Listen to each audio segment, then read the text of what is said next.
কিভাবে ওই লোকজনকে নাকানি চোপানি খাওয়াই। হ্যাঁ, আমাদের দল মানে তো ওই সবেদ নীলমণি পেঁচো ডাকাত, ওর উপরে আমার কোনো ভরসাই নেই। আরে বিশ্বাস আর ভরসা এই দুটোই তো আমাদের কাছে আছে নাকি? শোন, আমি পেঁচোকে একটা কাজে পাঠিয়েছি।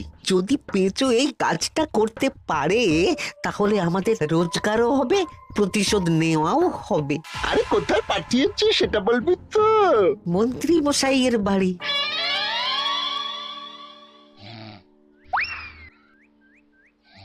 এই তো সুযোগ, একদম পরিষ্কার হাতটা দেখা যাচ্ছে।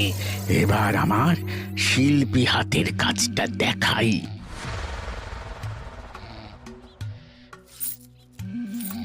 চোর চোর চোর চোর! কোথায় কোথায় চোর? আমার গলার হার টেনে নিয়ে পালালো। এই তো কদিন আগে গড়িয়ে দিলাম। যাও না, গিয়ে চোরকে ধরো। ওই তো দেখা যাচ্ছে। এই বেটা দাঁড়া বলছি, হাতে পেলে না পিঠ গরম করে ছেড়ে দেবো। হাতে এলে তো এই এই এই বেটা দাঁড়া বলছি। এই বেটা দাঁড়া বলছি, দাঁড়া বলছি।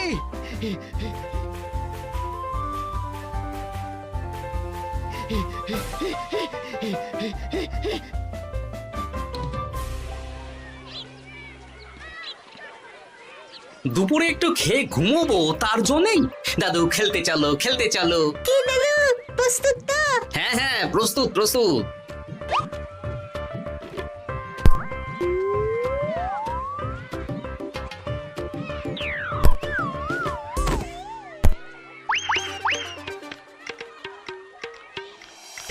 আরে আরে, এ তো পেঁচো ডাকাত।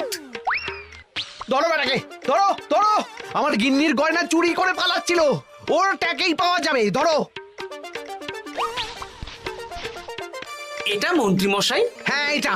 চোর ধরা পড়েছে, এটাই বড় কথা। শুনুন, এখন একে রাজবাড়ি নিয়ে যাই, কাল এর বিচার হবে।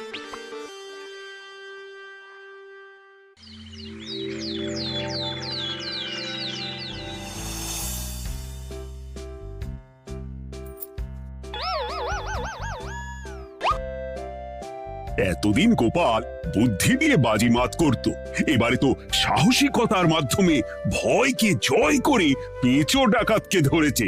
মানছি যে গোপাল আমার গিন্নির হার ফিরিয়ে দিয়েছে। বল মেরে ডাকাত চোর আমিও ধরতে পারি, এটা এমন কোনো সাহসের কাজই না। ঠিক আছে গোপাল, তুমি কিছু বলতে চাও? হ্যাঁ, বলতে চাই মহারাজ, আমি এই কৃতিত্বের ভাগীদার একা হতে চাই না। কারণ ন্যাপলা বলটা করেছিল বলেই আমি চালিয়ে খেলেছিলাম, আর ওই বল সোজা গিয়ে পড়ে পেঁচোর মাথায়। আর পেঁচু ডাকাত অক্কা যায়। এই তো সাহসিকতা, তুমি তো ওখান থেকে ভয়ে পালিয়ে যাওনি। আমি আবার বলছি, তোমার মতো সাহসী লোক যতদিন কৃষ্ণনগরে আছে ততদিন আমি নিশ্চিন্ত।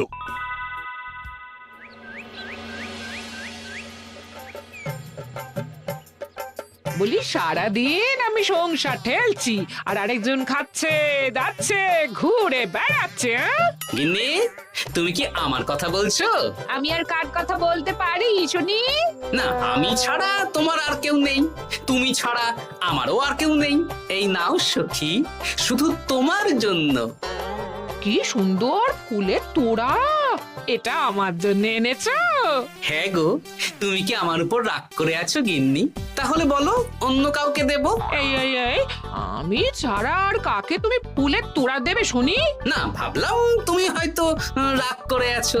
না না না না, ও কিচ্ছু না। এই তো বাইরে গরম না, এই তুমি বসো বসো, আমি শরবত করে দিচ্ছি।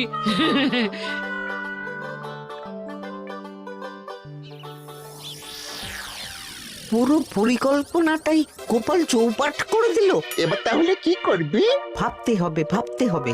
পেঁচো ধরা পড়েছে বলে তো আর আমরা হাত পা গুটিয়ে বসে থাকতে পারি না। না, ঠিক বলেছিস, অন্য কিছু একটা করতে হবে।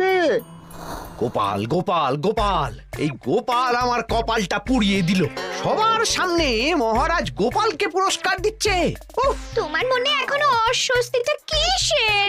সমস্যাটা কোথায়? আমিও তো এরকমই একটা সুযোগ খুঁজছিলাম, যেখানে গোপালের মতন একটা সাহসিকতার কাজ করব, আর মহারাজ আমার প্রশংসায় পঞ্চমুখ হয়ে উপহার দেবেন, আর সবাই হাততালি দেবে।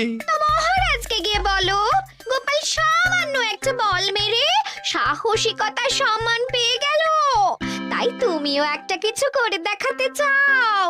ঠিক বলেছো, আমাকেও এরকম কিছু একটা করে দেখাতে হবে। হাত গুটিয়ে বসে থাকতে পারবো না। হ্যাঁ হ্যাঁ, এমনিতেই ইদানিং তুমি 4 হাত থেকে 2 হাত হয়েছো। কি বলতে চাইছো কি তুমি?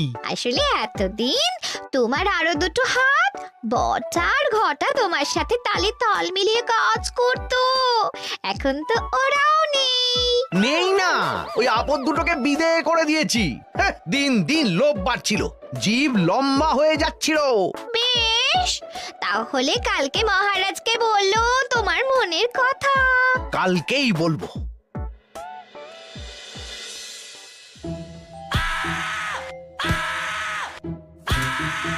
বল, তোকে কে পাঠিয়েছে বল? তোর এত বড় সাহস, তুই মন্ত্রী মশাইয়ের বাড়িতে দিনে দুপুরে চুরি করিস? বল। বলছি আমাকে ঘটাদা পাঠিয়েছিল। মন্ত্রী মশাইয়ের দল থেকে বেরিয়ে বটাদা আর ঘটাদা একটা নতুন দল খুলেছে, আমি ওই দলে যোগদান করেছি। আচ্ছা, এই ব্যাপার। বেটাদের একবার হাতে পাই।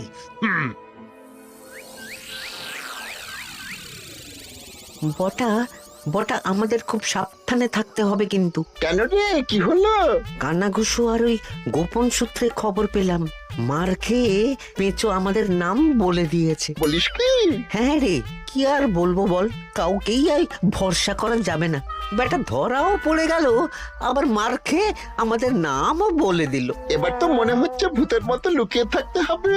যা বলেছিস ভাই, তাছাড়া আর উপায় নেই।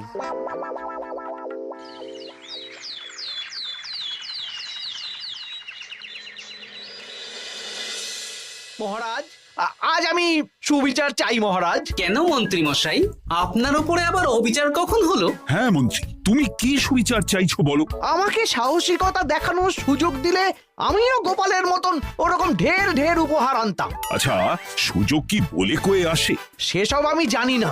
আমিও ছোটবেলায় অনেক সাহসিকতার কাজ করেছি, তবে কোনো পুরস্কার পাইনি। আর গোপাল কিছু করলেই ওকে আপনি উপহার দিয়ে দেন। তা তুমি কি সাহসিকতার কাজ করেছিলে ছোটবেলায়? আমি একবার মামার বাড়ি গেছিলাম, তো একদিন মামার বাড়িতে হঠাৎ ডাকাত পড়ে। তাই দেখে আমি কয়েকটা ঢিল নিয়ে মামার বাড়ির পেয়ারা গাছে গিয়ে উঠে পড়ি। তারপর যখন ডাকাতের দল ডাকাতি করে বাড়ি থেকে মালপত্র নিয়ে বেরোচ্ছে, আমি আক্রমণ করি। দুম দাম দুম দাম দুম, ব্যাস, ডাকাত ধরা পড়লো। বেশ ভালো তো। হ্যাঁ, কিন্তু সেদিন কোনো উপহার বা সাহসিকতার পুরস্কার পাইনি। পুরস্কার দিতে হলে আমাকেও দিতে হবে, কারণ আমি প্রথম পেঁচো ডাকাতকে ধাওয়া করেছিলাম। যদি না উপহার পাই তাহলে আমি ঝামেলা করব। কিন্তু হঠাৎ করে কোনো কৃতিত্ব ছাড়া তো আর কাউকে সাহসিকতার পুরস্কার দেওয়া যায় না। তার আগে কিছু সাহসিকতার কাজ করে দেখাতে হবে, তারপর বিচার বিবেচনা হবে, তারপর তাকে সাহসিকতার পুরস্কার দেওয়া হবে। তাহলে আমাকেও কোনো সাহসিকতা দেখানোর সুযোগ দিন মহারাজ। মন্ত্রী মশাই শুধু একা সুযোগ পাবেন কেন, আমিও দেখিয়ে দিতে চাই আমি কতটা সাহসী বাহাদুর মানুষ।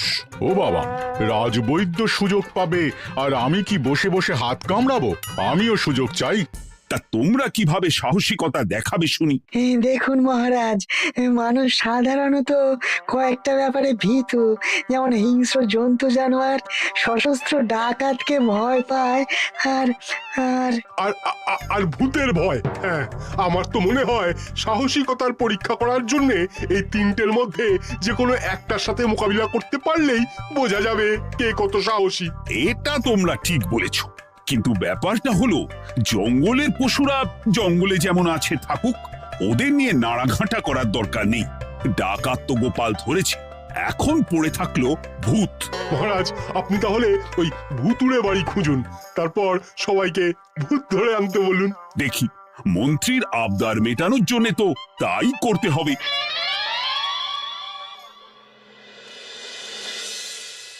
আজকে এটা কি রান্না করেছো বলো তো?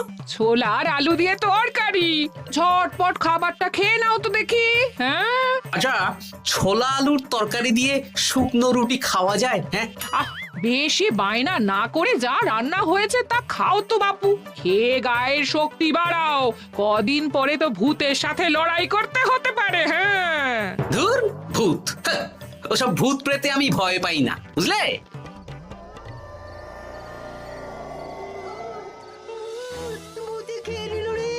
কি ভয়ঙ্কর! মহারাজ বাঁচান, বাঁচান! মহারাজ উপরে পায়চারি করছেন, কোথায় ভূত? আমি মহারাজের সঙ্গে দেখা করতে চাই। আচ্ছা আচ্ছা, উপরে যান।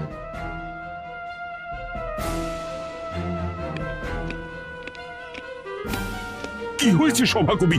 রাতের বেলা হঠাৎ আর তোমার চোখ মুখের অবস্থা এরকম কেন? মহারাজ, কৃষ্ণনগরে ঘাটপাড়ের ভূত আমার সর্বস্ব লুট করে নিয়েছে মহারাজ। দূর, কি যা তা বলছো তুমি? সত্যি বলছি মহারাজ, আমি আমার একটা কাজে নদী পেরিয়ে ওই পাড়ে গিয়েছিলাম। একটু আগে এই পাড়ে এসে নৌকো থেকে নেমে ঘাটের সামনে থেকে একটা গরুর গাড়িতে উঠি। তারপর কিছু দূর আসতেই একটা পোড়ো বাড়ির সামনে গাড়োয়ান গাড়ি থামিয়ে বলে আর যাবে না। আর কারণ জিজ্ঞেস করতেই গাড়োয়ান আমার দিকে মুখ ফেরায়। রে বাপ রে বাপ, কি কঙ্কাল সার হাড় হিম করা মুখ!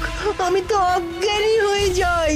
কিছুক্ষণ পর জ্ঞান ফিরলে দেখি আমি রাস্তায় পড়ে আছি, আর আমার সাথে থাকা থলেটাও নেই। তাহলে বলতে চাইছো তোমার থলে ভূতে চুরি করেছে? সেসব আমি জানি না মহারাজ, কিন্তু আমি আমার থলে ফেরত চাই, আর ওই ভূতের শাস্তিও চাই। দিন না। এই সেরেছে, আজ সকালেই রাজসভায় ভূত নিয়ে আলোচনা হলো, আর রাতেই ভূত দেখা দিল। এবার ভূতকে আবার কে ধরবে? মহারাজ, আমার থলেতে অনেক দামি জিনিসপত্র ছিল। ঠিক আছে সভাকবি, তুমি এখন বাড়ি যাও, আমি দেখছি কি করা যায়। এই সুযোগে মন্ত্রী, জ্যোতিষী, পণ্ডিতদের সবার একবার করে সাহসিকতার পরীক্ষা নিয়ে নেব।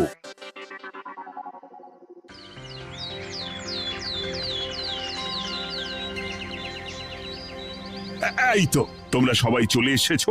মহারাজ, আমার মনে হচ্ছে আপনি কোনো কথা বলার জন্য উদ্গ্রীব হয়ে আছেন। গতকাল আমার সব লুট করে নিয়েছে ভূত। কোথায়? কোথায় ভূত? সভাকবি, কোথায় ভূত? মন্ত্রী মশাই, বাড়িতে গিয়ে আয়নার সামনে নিজের মুখটা দেখুন, দেখতে পাবেন। গোপাল, খুব খারাপ হয়ে যাচ্ছে কিন্তু। ওসব খারাপ ভালো পরে হবে। আর মন্ত্রী, বৈদ্য, জ্যোতিষী, তোমরা কালকে বলছিলে না তোমরাও সাহসিকতা দেখানোর সুযোগ চাও? তাই ভূত ধরে দেখাতে পারলেই তোমাদের আমি পুরস্কৃত করব। কিন্তু মহারাজ, ভূত কোথায় পাওয়া যাবে?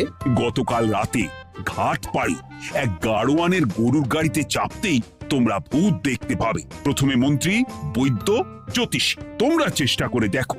যদি ভূত ধরতে না পারো তখন গোপাল যাবে, আর যে বা যারা ভূত ধরে আনতে পারবে তাকে বা তাদেরকেই আমি পুরস্কার দেব। আমার কারো সাহায্য লাগবে না মহারাজ, কিন্তু আপনি এত করে যখন বলছেন, না হয় বৈদ্য আর জ্যোতিষীকে নিয়েই যাব। দেখবেন আমরাই ভূত ধরে আনবো। আমরা বীর, আমরা সাহসী। ওসব ভূত ধরা গোপালের কম্য নয়।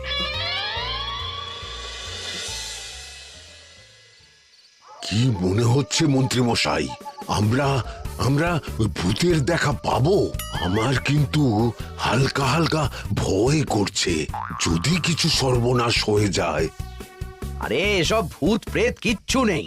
এত ভয় পেলে চলবে না রাজবৈদ্য মশাই। ভূত ধরতে পারলেই পুরস্কার, শুধু ভগবানের নাম গান করুন। ওই তো একটা গরুর গাড়ি দেখা যাচ্ছে।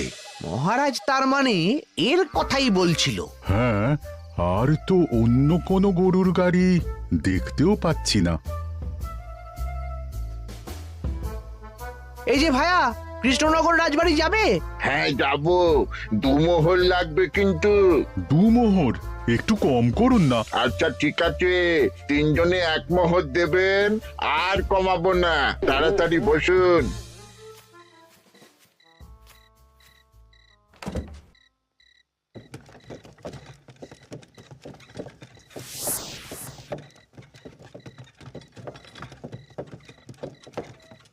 দূর দূর এতক্ষণ কোনো ভূতই নেই।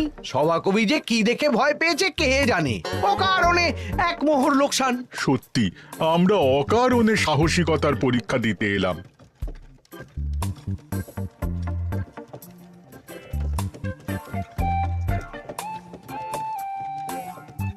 এ কি এই এটা কোন রাস্তায় ঢোকাচ্ছ? আরে রাজবাড়ি তো এইদিকে না। এটাই তাড়াতাড়ি যাওয়ার রাস্তা।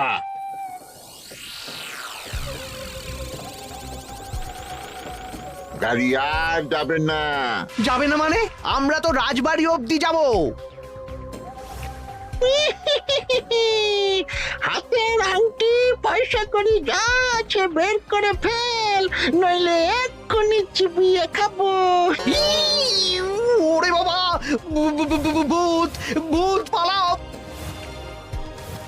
পালিয়ে যাবে কোথায়? আজ তাদের চিবিয়ে খাবো। ও ঠাকুর বাঁচাও বাঁচাও, ভগবান বাঁচাও।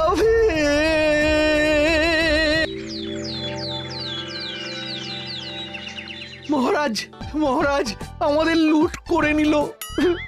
ভূত আমাদের সর্বনাশ করে দিল। বাঁচান। তার মানে তোমরা তিনজন মিলেও ভূত ধরতে পারোনি? ছি ছি ছি ছি ছি। এই তোমাদের সাহস! আমরা কি করে জানবো মহারাজ যে আসল ভূত আছে? গোপাল, ব্যাপারটা কিন্তু খুবই সমস্যার। এরকম পর পর রাতে দুটো ভুতুড়ে ঘটনা হলো। তুমি দেখো না যদি কিছু করতে পারো। আচ্ছা মহারাজ, দেখছি।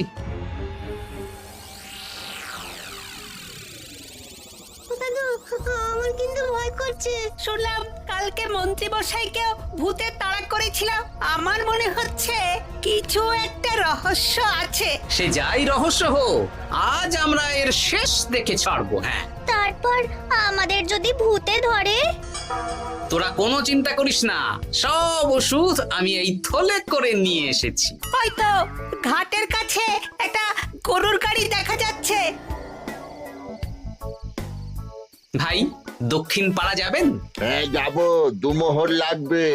বেশ, চলো চলো। এত রাতে তো গরুর গাড়ি রাস্তাঘাটে চলে না, তাই বাধ্য হয়ে ঘাটের এদিকে এলাম।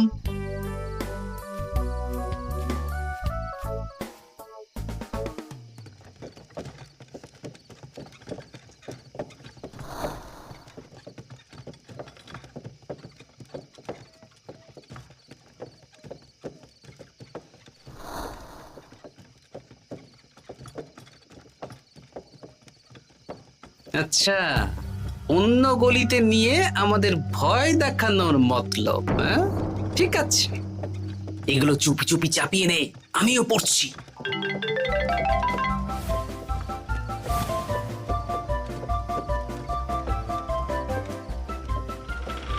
আর গাড়ি যাবে না। সাথে যা আছে সব দে, নইলে চিবিয়ে খাবো। তুই কে রে? তোকে সব দেব? ভূত বাঁচাও বাঁচাও।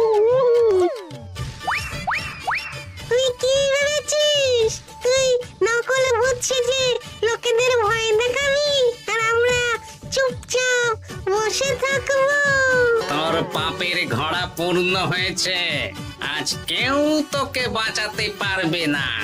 এবার মজা সামলা। চলে গেল রে, চলে গেল রে, সাড়ে ছোট চলে গেল। কি চুল করছিস ঘরটা? তুই আয়। চলে গেল রে, চলে গেল রে, সাড়ে ছোট চলে গেল।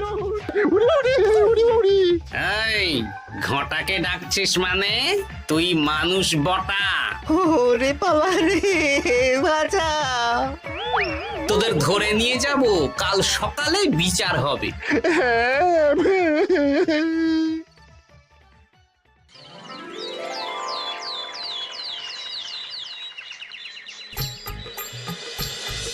সাবাস গোপাল, তুমি তো কামাল করে দিয়েছো। কিন্তু জ্যান্ত ভূত ধরে এনেছো। আমি তো এদেরকে খুঁজছিলাম। হ্যাঁ, এরাই তো পেঁচোকে পাঠিয়েছিল মন্ত্রী মশাইয়ের বাড়ি চুরি করতে। হ্যাঁ, তার মানে গতকাল বটা।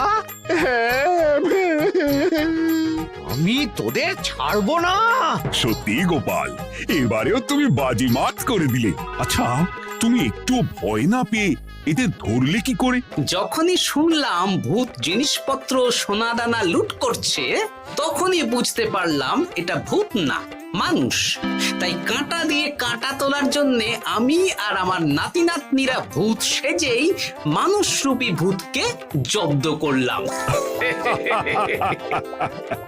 সত্যি গোপাল, তুমি সাহসী বীর পুরুষ। তোমার সাহসের কাছে বাকিরা তো নস্যি।